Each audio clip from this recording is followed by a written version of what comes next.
Despite being thousands of years old, Oedipus the King is still one of the most well-read pieces of literature around the world.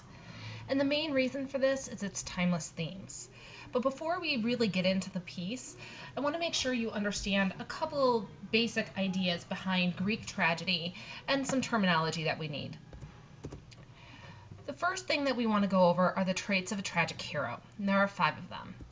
The first is that the tragic hero is usually of noble birth, meaning of royalty of some sort. He is generally entirely mortal. He's generally not a demigod. A demigod is half mortal, half immortal. But again, has that noble birth. The second element is increased self-awareness and self-knowledge.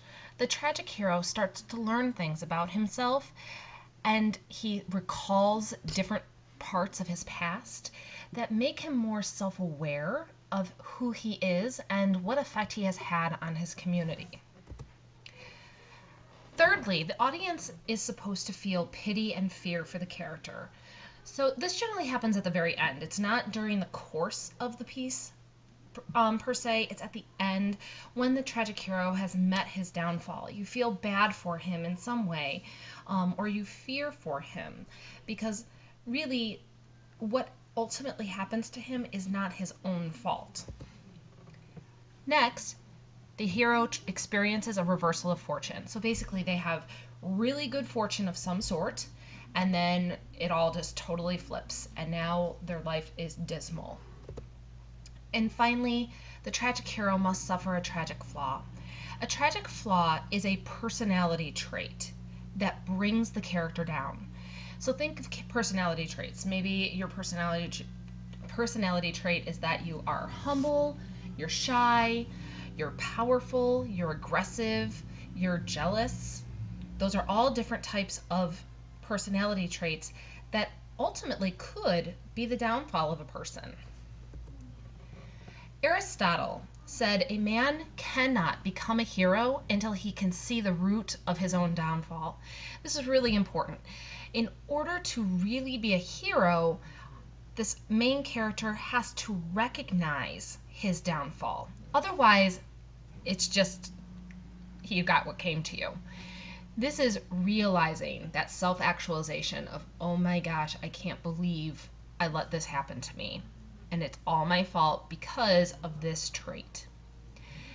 It should be noted that the hero's downfall is his own fault as a result of his own free choice, but his misfortune is not wholly deserved. So basically, the hero is at fault for what happened, but there were outsized factors that also played into it. Usually his death is seen as a waste of human potential because this person is of noble birth and they do have a really prestigious role in the society. His death usually is not a pure loss because it results in greater knowledge and awareness. So basically the death of this tragic hero teaches the society something about humanity. Now let's talk about the parts of tragedy. The first one is hamartia. This is the character's flaw, or the tragic flaw. The incentive moment. This is the part of the tragedy where the cause and effect chain begins. And the emphasis is more on the effect than the cause. And we're going to really see this in Oedipus as he's trying to figure out who killed the king. Perpetua is the sudden, unexpected change of fortune or reversal of circumstances. So this is that reversal of fortune we talked about. Anagnorisis is the climax. It's the point of the plot where a character recognizes his or others' true identity or the true nature of a situation. So this is that moment where they're like, oh boy, now I realize how bad things really are. The catastrophe is basically when it all falls apart. This is when it breaks bad. I mean, it's no different than when we say, oh, it was a catastrophe. It's that moment of the play. The resolution is tying up all the loose ends.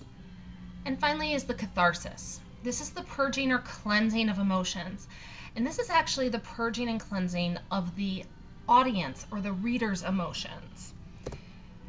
So think of catharsis as kind of like in a soap opera. You watch soap operas because it makes you realize that your life, no matter how bad it is still better than the characters in those soap operas.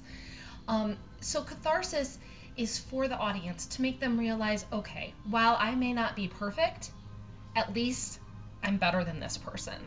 Or while I may have done bad things, they're not as bad as what's happened here, and I can overcome them. So it's that cleansing. It's making you, the audience or the reader, feel purer than you were before. Okay, so these are the different aspects that you need to know for Oedipus. I do have 2 more short videos for you. One is on different themes and other terms that we will be looking at, and then the other is on literary devices.